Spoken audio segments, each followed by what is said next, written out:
Have you ever stopped to think about what really happens after your last breath? Most people believe in happy endings, others in eternal punishment. But what if I told you that the truth is much deeper, more disconcerting and different than you imagine? The judgment after death is not a distant tribunal, nor a God with a notebook in hand. It is something much more intimate, frightening, and at the same time revealing, an inescapable encounter with one's own conscience. In this video, we'll delve into what almost no one dares to talk about. The three questions your soul will have to answer, the weight of wasted opportunities, and the fate of those who consciously choose darkness. Get ready. Some answers may change the way you live, starting today. And if you want to continue this journey with me, leave a like, subscribe to the channel, and activate the bell, because here we go beyond the surface. Share this video with someone you love, because this might be the reflection they need most right now. Ultimately, the question is not if judgment will come, but how will you be when it comes? Dying isn't a sudden blackout, but the opening of an invisible curtain. It's as if the stage of life has finished its play, and suddenly, the spotlight is turned on you. The body falls silent, but something inside remains awake. This consciousness, which seemed dormant, gains a lucidity impossible to explain with words. In the final instant, time loses its grip. Seconds seem like eternities, and eternities fit into a breath. Many report a sensation of floating, as if carried by gentle currents of wind. It's a detachment from the weight of matter and an awakening to something light, untouchable, almost familiar. Ancient traditions describe spiritual guides waiting at this threshold. Some call them angels, others ancestors, and still others simply loving presences. They arrive not to judge, but to welcome, like friends who come to pick someone up at a train station, saying, "Now you're coming with us." And then the light, not a blinding light, but one that embraces, a clarity that doesn't come from outside, but seems to spring from within. What we call the end reveals itself as a beginning. It's the crossing to a place where there is no pain, only the strange feeling of having returned home. But the big question is, does everyone see the same thing? Reports of near-death experiences reveal different visions, tunnels, gardens, voices, or simply peace. Perhaps each soul sees a reflection of its own truth. Perhaps what is seen is less important than what is felt. And it is precisely here that the suspense arises. For this first moment is not just a welcome, but a preparation for the inevitable next step, the judgment of one's own life. But before any sentence is passed, it is said that three questions echo in the soul, questions no one can avoid. They say that before the invisible tribunal of eternity, no one escapes the essential questions. It's not a stern judge with a gavel in hand, but one's own conscience, reflected without masks. In that instant, one's entire life unfolds like a film before one's eyes. Every word, every gesture, every silence, everything appears uncut. And amidst this ocean of memories, three questions emerge like flames.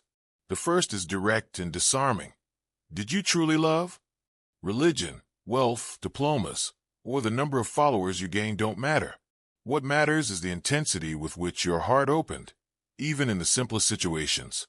The second question is equally powerful. Were you honest? In other words, was the person you showed the world the same person who lived in the silence of your mind? The secret life no one saw will be revealed, and there are no excuses or disguises. The judgment is not on what you appeared to be, but on who you truly were. The third question is even more disturbing. Did you use the time you were given well? Here, it's not the great deeds that matter, but the wasted opportunities. The hug that wasn't given, the word of forgiveness that was left unsaid, the dream postponed until when the time is right. Every small choice becomes an eternal echo. These three questions are not threats, but invitations. Invitations to reflect on how we are living now, while we still have the chance. If life were a rehearsal, death would be the moment of the premiere, and there is no second performance. Therefore, each daily act takes on eternal weight. And the curious thing is that no one escapes these questions. It doesn't matter if you believe them or not, fear them or ignore them. When your last breath comes, they will be there, waiting like silent sentinels. But the answer doesn't come in words. It comes in the way you lived. What if the greatest weight in that judgment is not the mistakes, but the wasted opportunities? In the judgment of the soul, it's often not the great sins that hurt the most, but the small gestures we fail to make. That phone call that could have changed someone's day. The hug that was put off until tomorrow. The forgiveness that was kept like poison in the drawer of our hearts. It's in this silence of missed opportunities that the weight is revealed. Imagine being able to review your life like an open book. Each page reveals not only what you did, but what you could have done. The conversations that never happened. The dreams that died in the drawer. The encounters you always postponed. Suddenly, these blank pages become more painful than any recorded mistake. Time, which seemed infinite, shows its true face. It was short, precious, and you didn't realize it. Many describe this moment as like watching an unfinished film. A brilliant script that could have been written but was left as a draft. Regret comes not from what you did wrong, but from what you never tried. And this is where conscience weighs like lead. There's no excuse for a lack of time, because deep down, time has always been there. The problem was believing there would always be a tomorrow. But tomorrow is only a fragile promise, and when death arrives, the calendar is erased once and for all. These missed opportunities become like closed doors in an endless hallway. You can see what was behind them, but you can no longer enter. The love that wasn't shown, the courage that wasn't exercised, the words of support that never came from the lips, everything becomes an echo of could have been. And the most painful thing is realizing that these opportunities were simple. They weren't great heroic feats, but small actions that would give meaning to life. That's why this weight becomes unbearable, because you discover that the greatest riches were always within reach, but you let them slip away. But if opportunities reveal so much, what about the difference between who we show ourselves to be and who we really are in silence? Every person carries two versions of themselves, the public and the secret. The first is the carefully edited version, displayed on social media, at meetings, at work. It's the mask we wear to gain respect, admiration, or simply acceptance. But the second version, that only appears when the doors are closed and no one is looking. And it is precisely this hidden version that gains strength in the judgment after death. There's no point in having lived on appearances if, deep down, your essence screamed something else. What you do when you're alone, what you think, what you nurture in silence. All of this is the true reflection of your soul. There, no makeup can resist. Integrity reveals itself like an unfiltered mirror. Some will discover they were much greater and nobler than they believed. Others will realize the persona they created for the world was merely a flimsy disguise. In the court of conscience, there's no room for hypocrisy. Only what is authentic remains. Imagine that life is like a lit stage, but after death, the curtains fall and the audience disappears. What's left is just you and yourself. That's when the question resonates. Were you the same person when no one was watching? This answer inevitably shapes the weight or lightness of eternity. It's not about being perfect, but about being true. Flaws aren't condemned, but falsehood takes its toll. Living your life trying to maintain an idealized version of yourself to please others is like building a house on quicksand. Sooner or later, everything collapses. And after death, there's no way to maintain facades. And perhaps the most disturbing point is this. In eternity, there are no secrets. Everything you've hidden becomes clear, not to others, but to yourself. And in this confrontation, the mask falls. And it is precisely in this undisguised mirror that the most implacable tribunal of all takes place, the tribunal of one's own conscience. There is no supreme court harsher than one's own conscience. After death, there are no lawyers, no well-formulated excuses, no blaming fate. What remains is you, faced with the stark truth of your own life. And this court is unforgiving because it accepts no arguments, only facts and intentions. It's as if every thought, every decision, and every omission gains a voice. Not only what you did, but also what you failed to do rises to testify for or against you. The silence of moments when you could have loved speaks louder than long speeches about good deeds. Nothing is lost in this inner judgment.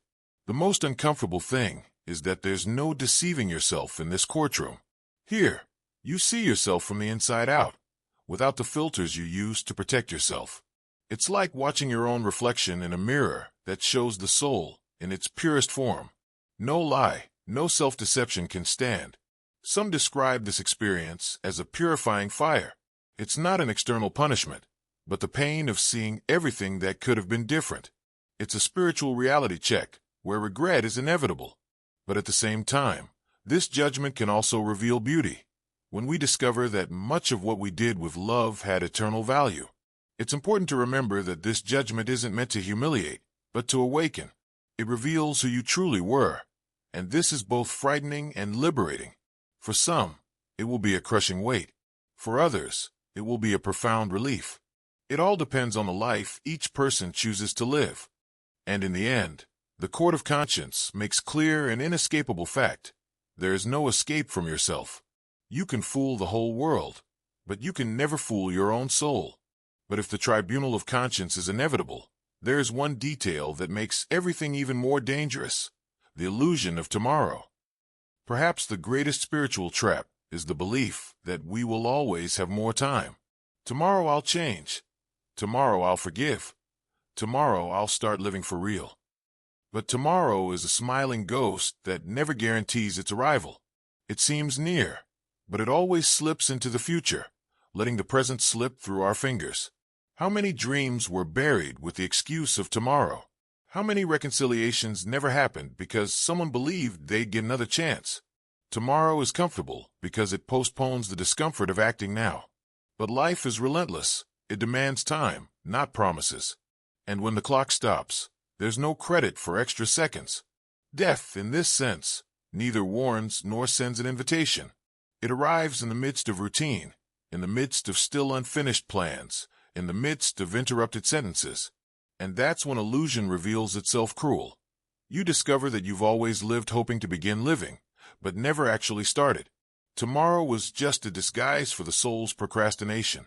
Living as if there were always more time is like accumulating wealth in a currency that will not be accepted on the other side of life.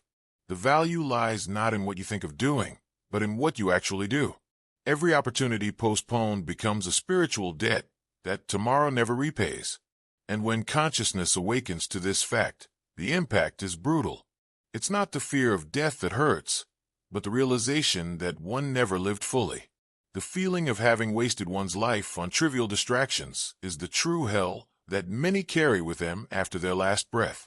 That's why the illusion of tomorrow is so dangerous, because it seems harmless, but it steals what's most precious, the present. And this is now the terrain where temporal decisions shape eternal consequences. Every decision you make seems small in the moment, but in the court of eternity, none is insignificant. Life is made of daily choices: to forgive or hold a grudge, to help or ignore, to speak the truth or hide behind a lie. These seemingly fleeting choices are seeds planted in the invisible soil of the soul. Just as a seed can sprout a tree that bears fruit for generations, a split-second decision can reverberate forever. Choosing hate can put down deep roots, just as choosing love can open paths we never imagined. Nothing is lost. Everything echoes, silently or thunderously, in eternal time. It is at this point that we realize that eternity begins not after death, but now. Every act becomes a brick in the construction of the soul's destiny. What you decide today can determine what you find on the other side. It's like walking a road you build yourself with each step, to paradise or to the abyss. The danger lies in underestimating small choices. It was just a lie. It was just a selfish gesture. But in the final judgment, these small concessions pile up like heavy stones. At the same time, a simple gesture of kindness can become a luminous jewel in eternity. Nothing escapes. Nothing is neutral. This awareness is both frightening and liberating. Frightening because it reveals the weight of our actions. Liberating because it also means that any decision, no matter how small, can change the course of our lives. It's like holding a pen in our hands, rewriting our destiny every day. And perhaps the greatest paradox is this: choices are temporary, but consequences are eternal. 1 second can be forever, but if the judgment is so precise, how can we reconcile the idea of perfect justice with infinite mercy? When we think of judgment, our minds immediately picture a cold courtroom, full of inflexible rules. But the judgment of the soul is much deeper than that. It is not merely fair, it is perfectly just. Nothing escapes, nothing is distorted, and at the same time, it is shrouded in a mercy that defies human logic. This is the great paradox. How can absolute justice and infinite mercy exist in the same place? Justice reveals every error, every flaw, every hidden shadow. Mercy, on the other hand, does not ignore the truth, but offers a path, so that the soul is not crushed by it. It is like looking into a mirror that reveals everything, but at the same time offers the chance to be restored. Imagine a teacher administering a rigorous test, where every detail counts. But at the same time, this same teacher offers the opportunity to learn from mistakes and rewrite part of history. The final judgment works like this mysterious mixture. It exposes everything, but not to destroy, but to transform. The problem is that justice without mercy would be unbearable, and mercy without justice would be empty. It is the union of the two that creates the perfect balance. The soul cannot be deceived. It reaps what it sows.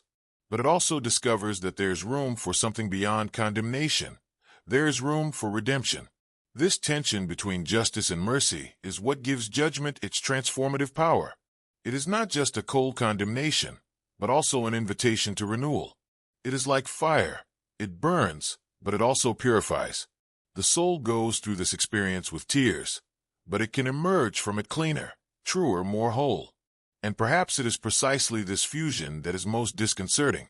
Because before this court, no one emerges unscathed, but no one needs to emerge without hope.